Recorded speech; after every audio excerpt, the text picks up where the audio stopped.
कल में आप सभी का स्वागत है। मैं हूं स्वाति रायना। इस शो में हमेशा की तरह हम आपको बताने वाले हैं बाजार में आज का पूरा एक्शन, साथ ही कल के लिए क्या आप बनाए स्ट्रैटेजी। और कल की आपकी तैयारी कराने के लिए शो में हमारे साथ हमेशा की तरह शामिल हो चुके हैं जी बिजनेस के मैनेजिंग एडिटर अनिल सिंह। अनिल जी, बहुत स्वागत है आपका शो में। साथ ही कौन से खास मेहमान रहेंगे आज हमारे साथ वो है मार्केट एक्सपर्ट सुदीप बंदोपाध्याय। सुदीप जी, आपका भी बहुत स्वागत है। और पूरी एक्सपर्ट टीम है हमारे साथ, रिसर्चर्स जो हम तक पहुंचाएंगे हर खबर के पीछे की रिसर्च और जानकारी। आशीष से जानेंगे कैसा रहा आज बाजार का हाल। वरुण हमें बताएंगे हैप्पीएस्ट माइंड में उछाल की वजहें, Tata Motors bull versus bear और माइंड ट्री के नतीजे हम जानेंगे कुशल से। और कल आने वाले आईसीआईसीआई लोम्बार्ड के नतीजों का अनुमान जानेंगे हम देवांशी से। सबसे पहले बाजार के कारोबार पर एक नजर डाल लेते हैं। हफ्ते के पहले कारोबारी दिन हमने देखा बाजार में जोरदार मुनाफा वसूली आई। निफ्टी 150 अंकों से ज्यादा लुढ़का तो सेंसेक्स 470 अंक गिरकर बंद हुआ। बैंकिंग शेयरों की जोरदार पिटाई से बैंक निफ्टी 435 अंक गिरकर बंद हुआ।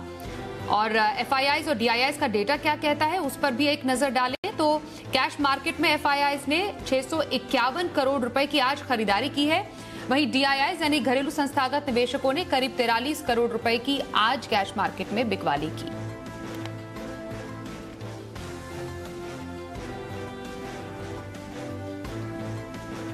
एडिटर स्टेक के लिए सीधे अनिल जी के पास चलते हैं। अनिल जी, आज बाजार में हमने देखा अच्छी खासी मुनाफा वसूली देखी गई है। ये जो गिरावट हमने देखी है इसकी वजह क्या है और इसको कितना गंभीर माने? हफ्ते के पहले दिन भारतीय बाजारों में दिखा अच्छा खासा बिकवाली और मुनाफा वसूली का दबाव। वजह पहला तो ग्लोबल मार्केट्स। अमेरिका में शुक्रवार को कमजोरी भरा सेशन रहा और सुबह से डाउ फ्यूचर्स हल्के लाल निशान में 90-100 पॉइंट नीचे ट्रेड करते हुए दिख रहे थे। आज रात अमेरिका में छुट्टी है, बाजार बंद है, लेकिन एफआईज की तरफ से ठंडे पड़ते आंकड़े, खासतौर से फ्यूचर्स में शुक्रवार के सेशन में एफआईज ने इंडेक्स फ्यूचर्स भी बेचे और स्टॉक फ्यूचर्स भी, तो थोड़ा सा हाथ खींचते हुए नजर आई एफआईज। और घरेलू फंड्स की बिकवाली तो बरकरार है ही, तो इन सब से थोड़ा सा दबाव बना भारतीय बाजारों पर। सेंटिमेंट कमजोर हुआ और शुक्रवार के सेशन में हल्की प्रॉफिट बुकिंग तो हुई थी, तो ये सारे फैक्टर्स ऐसे थे जहां से आपको थोड़ा बिकवाली का दबाव बनता हुआ देखा। हालांकि शुरुआत उतनी खराब नहीं हुई, हरे निशान में खुले भी और थोड़ी ही देर हरे निशान में टिके, उसके बाद तुरंत ही बाजार में बिकवाली बनती हुई दिखी। लेकिन सबसे बड़ी दिक्कत की बात यह रही कि आमतौर पर आखिरी 1-1.5 घंटे में आने वाली खरीदारी आज बिल्कुल पूरी तरह से गायब थी। न सिर्फ गायब थी बल्कि आज के सेशन में तो आखिरी आधे घंटे में जमकर बिकवाली हुई। ये तो फिर भी जो क्लोजिंग आई है वो एवरेज होकर थोड़ी सी ऊपर आई है, अदरवाइज बाजार एकदम दिन के लोएस्ट पॉइंट पर जाकर बंद होते हुए नजर आए। तो ये कहीं न कहीं इस बात की ओर इशारा करे कि ट्रेडर्स थोड़े से सावधान होते हुए दिखे। हाथ खींचा है, खरीदारी नहीं है, बहुत ज़्यादा शॉर्ट्स नहीं है मार्केट में, लेकिन उसके बावजूद तेजी करने वाले ट्रेडर्स की तरफ से अपनी पोजीशन हल्की करने का जो दबाव है वो बाजार पर आज भारी पड़ता हुआ दिखा है। तो दिन के लोस पर बंद हुए। ग्लोबल संकेत बहुत ज़्यादा शायद कल ना हो, थोड़े कम होंगे क्योंकि अमेरिका बंद है, लेकिन उसके बावजूद हमारे अपने संकेत थोड़ा सा सावधानी की ओर, थोड़ा सा करेक्शन की ओर इशारा कर रहे हैं। लंबे समय बाद 2 दिनों तक लगातार करेक्शन दिखा है, तो देखते हैं कल के सेशन में मेक और ब्रेक होगा, क्योंकि बाजार बेहद अहम सपोर्ट लेवल के आसपास पहुंच चुका है। सपोर्ट लेकर अगर रिकवर करना है बाजार को तो कल का दिन ही सबसे सही है, अदरवाइज फिर करेक्शन थोड़ा सा गहराता हुआ नजर आ सकता है। जी बिल्कुल अनिल जी, और जैसा आपने कहा कि कल के सेशन पर रहेगी नजर, अब किन लेवल्स को हम एक्सपेक्ट करें, बाजार के लिए अहम संकेत कहां से आ सकते हैं, ये हम आपसे समझेंगे। उससे पहले आज जो अच्छी खासी मुनाफा वसूली हमने देखी है, कौन से सेक्टर में सबसे ज्यादा एक्शन देखने को मिला, जरा जानते हैं। हमारे साथ हमारे सहयोगी आशीष हैं। आशीष, जरा बताएं आज खबरों के दम पर कहां सबसे ज्यादा एक्शन था? देखिए, हफ्ते के पहले कारोबारी दिन बाजार में तेज गिरावट देखने को मिली। 14,300 के नीचे निफ्टी फिसला। निफ्टी, बैंक और साथ ही साथ सेंसेक्स में अगर आप देखें तो 1% से ज़्यादा की गिरावट दिन के दौरान देखने को मिली। लेकिन गिरावट वाले बाजार में भी अगर आप देखें तो कुछ निफ्टी के स्टॉक्स ऐसे रहे जहाँ पर दिन के दौरान बढ़िया स्ट्रेंथ देखने को मिली। मिसाल के तौर पर सबसे पहले यूपीएल और उसके बाद रिलायंस इंडस्ट्रीज देखिए, काफ़ी दिनों के बाद यहाँ पर 2.5 से 3% का मूव आया। बाजार को भी यहाँ से कंट्रीब्यूशन देखने को मिला। टाइटन में निचले स्तरों से खरीदारी देखने को मिली और नतीजों के बाद एचडीएफसी बैंक में भी अगर आप देखें तो पॉजिटिव मोमेंटम जारी रहा। लेकिन एक्शन जो है बाजार में भरपूर था और खासतौर पर वो स्टॉक जो हमने आपको जी बिजनेस पर बताए। सबसे पहले देखिए बजाज फाइनेंस, यहाँ पर आपको किरण जी ने बिकवाली की राय दी थी। मनोपुरम फाइनेंस से आपको जी बिजनेस पर बिकवाली के तौर पर बताया गया था। जेएसडब्ल्यू स्टील आपको शॉर्ट कॉल दिया था सुमित जी ने और प्लास्टिक बेंच बताया था आपको जैन साहब के जेम्स में यहाँ पर बढ़िया खरीदारी देखने को मिली। सेक्टर स्पेसिफिक एक्शन की बात करें तो आज ग्लोबल संकेत जो है सुस्त थे, इसका एक असर आपको मेटल स्टॉक्स पर देखने को मिला। पिछले हफ्ते सेल के लिए काफ़ी बढ़िया रहा, अच्छी खासी तेज़ी यहाँ पर देखने को मिली थी, लेकिन आज सेल में सबसे ज़्यादा गिरावट देखने को मिली हिंदुस्तान कॉपर है, टाटा स्टील है, नाल्को, तमाम मेटल स्टॉक्स में आज गिरावट देखने को मिली। इसके अलावा सरकारी स्टॉक्स में भी आज वीकनेस का रुझान देखने को मिला। ONGC, BHEL, PFC, कोल इंडिया में भी पिछले हफ्ते काफ़ी बढ़िया तेज़ी थी, आज यहाँ पर भी प्रॉफिट बुकिंग हावी होती हुई नजर आई। फार्मा स्टॉक्स में देखिए एक इन्वर्स कोरिलेशन माना जाता है कि जब बाजार में गिरावट आती है तो फार्मा स्टॉक्स में खरीदारी होती है, लेकिन आज फार्मा स्टॉक्स में भी ऊपरी तरफ से अगर आप देखें तो गिरावट का ही रुझान देखने को मिला। सन फार्मा है, फाइजर, डॉक्टर रेड्डीज, साथ ही साथ कैडिला हेल्थ केयर, यहाँ पर भी गिरावट का रुझान देखने को मिला। NBFC स्टॉक जो है हाई बीटा होते हैं, यानी बाजार की गिरावट से ज़्यादा गिरावट आपको यहाँ पर देखने को मिलती है। तो इंडिया बुल्स हाउसिंग फाइनेंस में देखिए काफ़ी ज़्यादा गिरावट रही। L&T फाइनेंस है, M&M finance, LIC housing finance, सभी के सभी NBFC स्टॉक्स गिरावट के साथ बंद हुए। ऑटो स्टॉक्स में टाटा मोटर्स पिछले हफ्ते रिकॉर्ड तेज़ी यहाँ पर देखने को मिली थी, कुछ अच्छी खबरों का असर देखने को मिला था। आज Tata Motors DVR, Ashok Leyland, Bharat Forge, Motherson Sumi जैसे स्टॉक्स में भी गिरावट देखने को मिली। और अंत में बैंकिंग स्टॉक्स में भी अगर आप देखें तो आज बिकवाली का ही प्रेशर साफ नजर आया। बंधन bank, RBL bank, IDFC first bank और PSU दिग्गज, स्टेट बैंक ऑफ इंडिया, यहाँ पर भी गिरावट देखने को मिली। यानी कुल मिलाकर देखा जाए तो आज बाजार में सभी सेक्टर्स में गिरावट का रुझान रहा। बहुत शुक्रिया आपका आशीष, बाजार पर और ज्यादा डिटेल में जानकारी हमें देने के लिए। फिलहाल सुदीप जी का रुख करते हैं, हमारे आज के जो मार्केट एक्सपर्ट है। सुदीप जी, एक शानदार जो बाजार ने हाई बनाया, लगातार रैली हमने जो बाजार में देखी, उसके बाद ऑन एक्सपेक्टेड लाइंस हम ये करेक्शन देख रहे हैं। आने वाले दिनों में आप क्या एक्सपेक्ट कर रहे हैं बाजार से? जी स्वाति, आपने बिल्कुल सही कहा, correction is on expected line. कहीं ना कहीं तो मार्केट का थोड़ा करेक्शन होना बनता है और ये मार्केट के लिए हेल्दी भी है। अगर मार्केट कंटिन्यूअसली ऊपर जा रहा है, कुछ भी करेक्शन ना आए तो एक शंका की बात हो जाती है। थोड़ा बहुत profit booking I think is a par for the course. US market आज बंद है तो शायद ऐसा कुछ बड़ा कुछ इंडिकेटर कल के लिए नहीं मिलेगा। तो मार्केट, हमको लगता है कि मार्केट कल भी एक रेंज में रहेगा। थोड़ा बहुत गिरावट भी देखने को मिल सकता है, बहुत बड़ा अपवर्ड मूवमेंट कल नहीं मिलेगा। पर अगर आप मतलब 1-2 हफ्ते की बात करें तो हम लोगों को लगता है कि मार्केट में वापस अच्छा खासा ट्रैक्शन देखने को मिलेगा।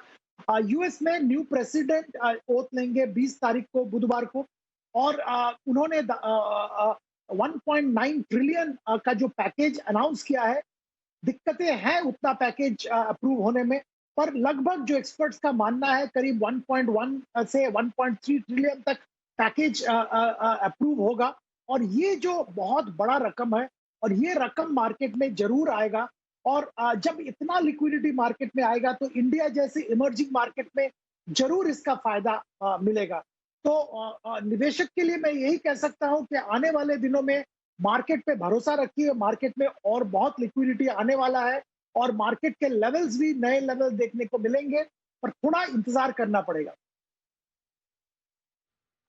थोड़ा सा वेट एंड वॉच। और काफी पॉजिटिव हैं बाजार को लेकर हमारे आज के एक्सपर्ट सुदीप जी, बस थोड़ा सा आपको इंतजार करने की जरूरत है। चलिए, यहां पर बातचीत जारी रहेगी सुदीप जी से, लेकिन उससे पहले माइंड ट्री ने आज अपने नतीजे पेश किए हैं। कैसे नतीजे रहे हैं जरा समझते हैं। कुशल हमारे साथ है, हमारे सहयोगी। कुशल, जरा बताएं, अनुमान जो जताया गया था माइंड ट्री के नतीजों को लेकर, उसके मुताबिक कहां गए हैं नतीजे? जी, तो माइंड ट्री के नंबर्स बेहद मजबूत रहे। सभी पैमानों पर हमारा जो अनुमान था उसके मुकाबले बेहतरीन नंबर्स आते हुए दिखे। आप देखिए, डॉलर आए 5% बढ़कर 27.4 करोड़ डॉलर आती हुई दिखी। हमारा अनुमान 27.1 डॉलर का था। साथ ही अगर आप कंपनी की मार्जिन्स देखें, यहां पर बड़ा सरप्राइज आता हुआ दिखा है। 17.6% के अनुमान के मुकाबले 19.6% की मार्जिन्स कंपनी रिपोर्ट किए हैं। साथ ही कंपनी का मुनाफा भी ऑलमोस्ट 29% बढ़कर 326 करोड़ रुपए आता हुआ दिखा है। हालांकि इसमें अन्य आय का जो कंपोनेंट है वो भी सिग्निफिकेंट है, करीब 62 करोड़ रुपए का। साथ ही कंपनी की बहुत स्ट्रॉन्ग डिविडेंड्स होती हुई दिखी है 31.2 करोड़ डॉलर की। साथ ही कंपनी का जो अट्रिशन रेट है वहां पर भी 12.5% दर जो है आती हुई नजर आई है। सभी वर्टिकल्स में बहुत ही स्ट्रॉन्ग मोमेंटम देखा गया है, ऐसा मैनेजमेंट ने कहा है। और साथ ही सिग्निफिकेंट डिमांड आ रही है क्लाउड, डेटा और आर्टिफिशियल इंटेलिजेंस जैसे सेगमेंट से। तो अपने आप में काफी बेहतरीन क्वार्टर रहा माइंड ट्री के लिए। बहुत शुक्रिया माइंट्री के नतीजों पर और ज्यादा डिटेल में जानकारी देने के लिए आपका कुशल। फिलहाल यहां पर आगे बढ़ते हैं और दूसरी और खबर का रुख कर लेते हैं। HDFC, चलिए हैप्पी माइंड्स को लेकर ये खबर है। इनफैक्ट जरा ये समझते हैं, हैप्पीस्ट माइंड्स 3 दिनों में 12% उछला है और ये जो तेजी है इस पर्टिकुलर स्टॉक में, उसके अहम ट्रिगर्स क्या हैं जरा समझते हैं। हमारे से होगी वरुण है हमारे साथ। वरुण जरा बताएं, हैप्पीस्ट माइंड में 3 दिनों में 12% का उछाल क्यों? देखिए, हैप्पीएस्ट माइंड के स्टॉक में पिछले 3 दिनों से जो अच्छा खासा ट्रैक्शन देखने मिल रहा है, उसका सबसे बड़ा कारण है इस कंपनी का कारोबार। कंपनी की कुल आय में से करीब 97% के आसपास जो है वो डिजिटल कारोबार से आता है और अगले 2 सालों में अच्छे ग्रोथ की अपॉर्चुनिटीज़ है। अगर आप डॉलर आय को देखें तो अगले 2 साल तक सालाना 15% के आसपास की ग्रोथ का अनुमान लगाया जा रहा है। और बड़ी बड़ी IT कंपनीज भी अगर आप देखेंगे तो IT कंपनीज जो है वो डिजिटल कारोबार की तरफ ज़्यादा शिफ्ट हो रही है। एक्सेंचर ने हाल ही में कहा था कि इनकी कुल आय में से अब जो डिजिटल कारोबार है वो करीब 70% कंट्रीब्यूट करता है, पहले 60% के आसपास करता था। इन्फोसिस की कुल आय में से करीब 50% के आसपास जो है वो अब डिजिटल कारोबार से आता है। TCS, HCL टेक, इन कंपनियों का भी डिजिटल कारोबार जो है उस पर काफ़ी हद तक फोकस है। तो जितनी बड़ी कंपनीज है वो भी अब डिजिटल कारोबार की तरफ ज़्यादा फोकस कर रही है, ज़्यादा आय उन कंपनीज की वहाँ से आ रही है और ये कंपनी तो ऑलरेडी ज़्यादा से ज़्यादा आय जो है वो डिजिटल कारोबार से ही लाती है। और इसी के चलते फंड्स भी अब इस कंपनी की तरफ अट्रैक्ट हो रहे हैं। फ्राइडे की ट्रेडिंग सेशन में BNP पारिबास आर्बिट्राज फंड ने यहाँ 9.25 लाख शेयर्स खरीदे थे 368 के दाम पे। तो कहीं ना कहीं कंपनी का कारोबार अच्छा है, ग्रोथ अपॉर्चुनिटीज़ जो है वो काफ़ी अच्छी है और फंड्स की तरफ से भी बाइंग हो रही है। इसके लिए स्टॉक में आप लगातार तेज़ी देख रहे हैं। बहुत शुक्रिया आपका वरुण, ये ज्यादा जानकारी देने के लिए हैप्पीस्ट माइंड्स पर। इनफैक्ट ICICI लोम्बार्ड नतीजों की क्योंकि बात हो रही है, ICICI लोम्बार्ड कल अपने नतीजे पेश करेगी और मुनाफे को कहां से सपोर्ट मिल सकता है जरा समझते हैं देवांशी से। देवांशी जरा बताएं ICICI लोम्बार्ड का result preview. General insurance companies के आंकड़े इस तिमाही में थोड़े से पॉजिटिव आने की उम्मीद लगाई जा रही है, क्योंकि आप देखिए जो कोविड था इसके चलते जो हेल्थ इंश्योरेंस के प्रीमियम्स है वो बढ़ते हुए दिखे थे और साथ ही जिस तरह से ऑटो की बिक्री के आंकड़े आते हुए दिख रहे हैं, धीरे धीरे ऑटो इंश्योरेंस भी बढ़ते हुए दिख रहे हैं। इसी के चलते हम देखेंगे ICICI लोम्बार्ड के नतीजे भी इस तिमाही में काफ़ी पॉजिटिव आने की उम्मीद लगाई जा रही है। कुल मिला के इनकी जो नेट प्रीमियम इनकम है उसमें करीब 9 से 10% तक की बढ़त का अनुमान लगाया जा रहा है और साथ ही इनके जो हेल्थ इंश्योरेंस की प्रीमियम्स है उसमें काफ़ी अच्छी बढ़त आती हुई दिखेगी। मोटर इंश्योरेंस में धीरे धीरे बढ़त आती हुई दिख रही है और इसकी कमेंट्री पर भी नजर रहेगी। इसके अलावा इनके जो इन्वेस्टमेंट से आए हैं उसमें भी काफ़ी अच्छी बढ़त होती हुई दिखी है, जिसके चलते इनके मुनाफे को सहारा मिलता हुआ दिखेगा। कुल मिला के इनके जो मुनाफा है उसमें करीब 17% तक की बढ़त देखने का अनुमान लगाया जा रहा है। इस बार कामकाजी खर्च हल्के से बढ़ते हुए दिखेंगे, लेकिन कमेंट्री में ये जानना काफ़ी अहम होगा कि इस बार इनके जो क्लेम्स थे वो किस तरह से आते हुए दिखे हैं, क्या कोई गिरावट क्लेम्स में आती हुई दिखी है, साथ ही इनका जो मार्केट शेयर है उसमें कितनी बढ़त आती हुई दिखी है और तीसरी सबसे अहम चीज़ होगी भारतीय एक्सा जनरल इंश्योरेंस को अक्वायर करने के लिए इनको इंश्योरेंस रेगुलेटर से मंजूरी मिल चुकी है। तो इसके चलते जो टाइमलाइन है वो किस तरह से होगी और सिनर्जी बेनिफिट्स क्या देख रहे हैं। कुल मिला के ओवरऑल नतीजे काफ़ी अच्छे होंगे, लेकिन कमेंट्री पर इस बार नजर रखिए। बहुत शुक्रिया आपका देवांशी और जानकारी हम तक पहुंचाने के लिए। सुदीप जी, मैं इनफैक्ट माइंड ट्री पर आपका राय आपकी लेना चाहती हूँ। नतीजे तो कंपनी के अच्छे आए हैं IT स्पेस में, और आपको कौन सा जो सेक्टर है मतलब जो स्टॉक है वो पसंद है, ये आपसे समझना चाहेंगे। और ICICI लोम्बार्ड पर आप क्या अभी राय देंगे? देखिए स्वाति, IT सेक्टर में हमारा व्यू बहुत ही पॉजिटिव था पिछले क्वार्टर से ही। ओवरऑल एक री रेटिंग सा हो रहा है इंडियन IT कंपनीज का ग्लोबली। कोविड के कारण जो वर्क फ्रॉम होम का जो इम्पोर्टेंस आया है उसमें इंडियन IT कंपनीज को बेनिफिट मिल रहा है। डिजिटल जो ट्रांसफॉर्मेशन जिसका हम उम्मीद कर रहे थे 2-3 साल में होने का है, वो बहुत एक्सपीडाइट हो गया है और बहुत जल्द हो रहा है। इसके साथ मशीन लर्निंग, आर्टिफिशियल इंटेलिजेंस, ये सब तो है ही। तीसरी बात यहाँ पे ये है कि जो बायर है, सर्विसेज के जो बायर है, कॉर्पोरेट्स हैं, उनके एंड पे वेंडर कंसोलिडेशन हो रहा है और इसका भी बेनिफिट इंडियन IT कंपनीज को मिल रहा है। ओवरऑल हम लोगों को लगता है कि डेमोक्रेटिक पार्टी यूएस में पावर में आने के बाद वीजा का भी जो दिक्कत रिपब्लिकन पार्टी के होने के टाइम दिखने को मिला था ट्रंप सरकार के टाइम में, वो भी कुछ हद तक दूर होगा। तो ओवरऑल इंडियन IT कंपनीज के लिए अगला 5 साल हम बहुत ही पॉजिटिव देख रहे हैं। मिड कैप शेयर्स जो दिग्गज कंपनीज हैं उनको अगर आप 1 मिनट के लिए दूर रखें तो L&T इन्फोटेक में हम लोग पॉजिटिव है, एम्फेसिस में भी हम लोग पॉजिटिव है, माइंड ट्री को छोड़ के, जैसे आप सवाल कर रहे हैं। एम्फेसिस में एक कॉर्पोरेट एक्शन बहुत जल्द होने वाला है। जो इनके जो मुख्य शेयर होल्डर है ब्लैकस्टोन, वो एग्जिट का सोच रहे हैं और यहाँ पे बहुत अच्छा ट्रैक्शन निवेशक को मिल सकता है आने वाले दिनों में, ये कॉर्पोरेट एक्शन के साथ साथ।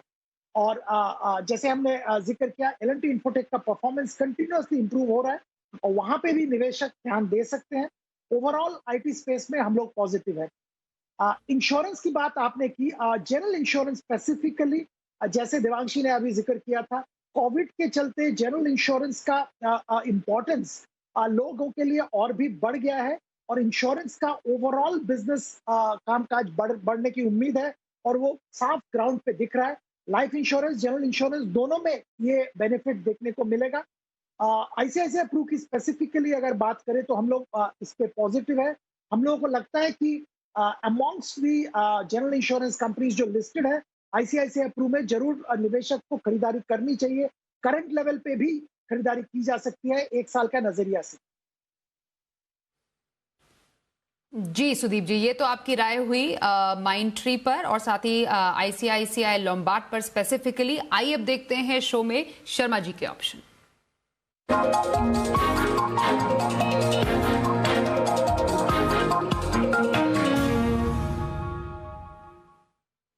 HDFC सिक्योरिटीज के वीके शर्मा हैं हमारे साथ एक बार फिर से शो में। साहब, एक बार फिर से स्वागत है आपका शो में। बताइए आज आप बम्पर कमाई का कौन सा ऑप्शन लेकर आए हैं?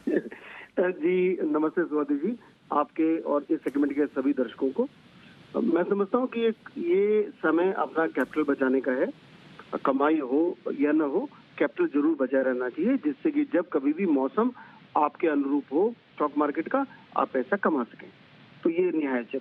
तो इस वक्त मैं जो ऑप्शन सुझा रहा हूँ वो दरअसल पुट ऑप्शन हैं, यानी कि बेच के चलना है। तो मैं समझता हूँ कि एक आम इन्वेस्टर को या ट्रेडर को ये ऑप्शन ट्रेड इस वक्त नहीं करने चाहिए। जो मैं बता रहा हूँ वो उन्हीं लोगों के लिए है जिनके पास वो स्टॉक है और उस अनुपात में है जो एक मार्केट लॉट होता है।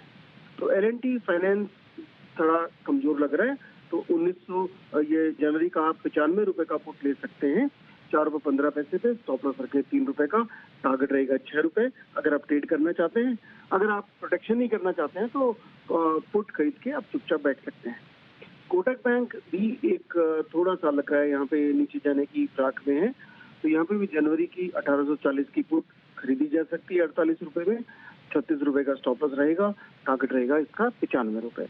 तो मेरी यही सलाह कि इस वक्त ट्रेडर चाहें तो अपना ये ऑप्शंस ले सकते हैं, लेकिन ये जो ऑप्शंस हैं ये बेसिकली उन्हीं लोगों के लिए हैं जिनके पास ये स्टॉक है और उसी अनुपात में है जो एक मार्केट लॉट बनता है, उन्हीं लोगों के लिए।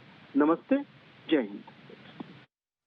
आइए अब जानते हैं बाजार पर कल के लिए क्या बनाएं आप स्ट्रैटेजी। सीधे अनिल जी का रुख कर लेते हैं। अनिल जी, आप आज की गिरावट के बाद कल स्पेशली क्या स्ट्रैटेजी रखें और निफ्टी बैंक निफ्टी के अहम लेवल्स क्या होंगे? बाजार के संकेत कहां से आएंगे?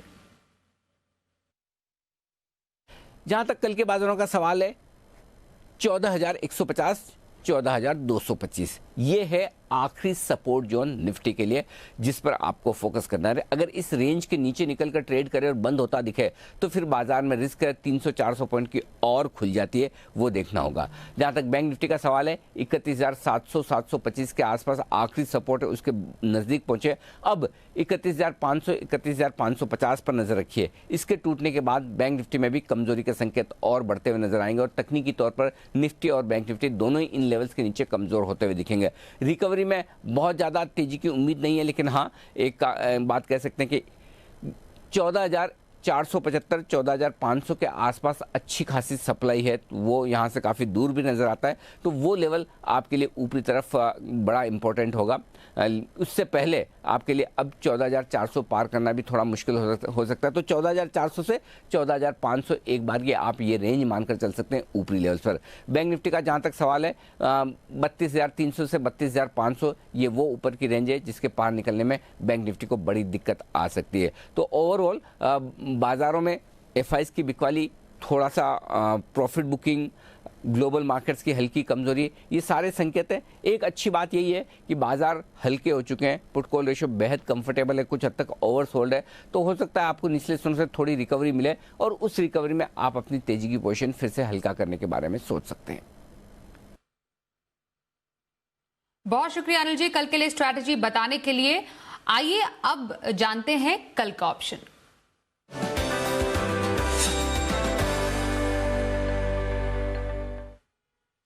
और आज ऑप्शन की स्ट्रैटेजी बताने के लिए हमारे साथ है kiranjadhav.com के सीईओ आशीष केलकर। आशीष जी, बहुत स्वागत है आपका शो में। कल ऑप्शन के जरिए कहां मौके बनेंगे? Good evening. आज हमने देखा कि फाइनेंशियल की अब बिकवाली हावी हुई, इसलिए मैंने फाइनेंशियल बजाज फाइनेंस का 4700 का पुट की सलाह होगी। इसका आज का भाव है कि 174, तो इसके दरमियान खरीदारी करने की सलाह होगी। स्टॉप लॉस रहेगा 140 रुपए का और मेरा पहला रहेगा 200 रुपए का, दूसरा लक्ष्य रहेगा 220 रुपए। जी बहुत शुक्रिया आशीष जी हमारे साथ शो में शामिल होने के लिए और ऑप्शन में स्ट्रैटेजी बताने के लिए आपका। सुदीप जी, अब आपके पास आ रहे हैं लॉन्ग टर्म स्ट्रैटेजी, कहां पर बनाने की सलाह देंगे आप आज?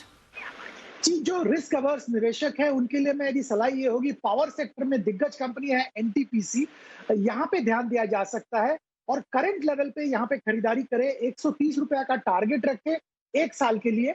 खासियत ये है कि डिविडेंड यील्ड के हिसाब से भी ये बहुत ही अट्रैक्टिव लग रहा है। करंट लेवल पे 115 रुपए में नवंबर में इन्होंने बाईबैक कंप्लीट किया है और अभी आपको 100 रुपए के नीचे मिल रहा है। पावर सेक्टर में डिमांड बढ़ रहा है और एक दिग्गज कंपनी पावर का है, एफिशिएंसी इंप्रूव हो रहा है कंटिन्यूअसली, तो यहाँ पे बेझिझक निवेशक 1 साल का नजरिया रख के खरीदारी कर सकते हैं। जी, ये तो लॉन्ग टर्म स्ट्रैटेजी आपकी हुई। और इंडिको पेंट के आईपीओ पर इनफैक्ट आपकी सलाह लेना चाहेंगे सुदीप जी, क्या किया जाना चाहिए? जी बिल्कुल, बहुत ही बेहतरीन कंपनी है। पिछले 15 साल में करीबन 37% CAGR के हिसाब से सेल्स ग्रोथ दिया है। यूनिक मॉडल है, सेकंड से 4th टियर सिटीज और उसके भी नीचे जो टाउन सिटीज है वहां से 85% बिजनेस आता है। डिफरेंशिएटेड बिजनेस ये है पेंट सेगमेंट में और इनका मार्जिन, खासियत यह है कि margin Berger paints, Kansai Nerolac इनसे बेहतर है और एशियन पेंट्स के बराबर मार्जिन अर्न कर रहे हैं। ओवरऑल जिनका जो बिजनेस स्ट्रैटेजी है वो उसके हिसाब से हम लोगों को लग रहा है कि अगला 5-7 साल बहुत अच्छा ग्रोथ इस कंपनी में देखने को मिलेगा। अट्रैक्टिव वैल्यूएशन पे आ रहा है, यहाँ पे जरूर सब्सक्राइब करने की सलाह हम निवेशक को देंगे। तो आईपीओ जो इंडिगो पेंट्स का आने वाला है उस पर सब्सक्राइब करने की सलाह हमारे आज के एक्सपर्ट सुदीप बंदोपाध्याय की। और लंबी अवधि का अगर आपको नजरिया रखना है तो एनटीपीसी में वो निवेश की सलाह दे रहे हैं। बहुत शुक्रिया सुदीप जी आपका, आप हमारे साथ शो में शामिल हुए। साथ ही हमारे तमाम सहयोगियों का भी बहुत शुक्रिया हम तक एक्सक्लूसिव खबर और रिसर्च पहुंचाने के लिए। चलिए आज के इस शो में बस इतना ही। कल फिर से होगी मुलाकात। बाजार का लाइव एक्शन देखने के लिए सुबह 7 बजे से देखिए जी बिजनेस, खबरों का सिलसिला जारी रहेगा। बने रहिए हमारे साथ।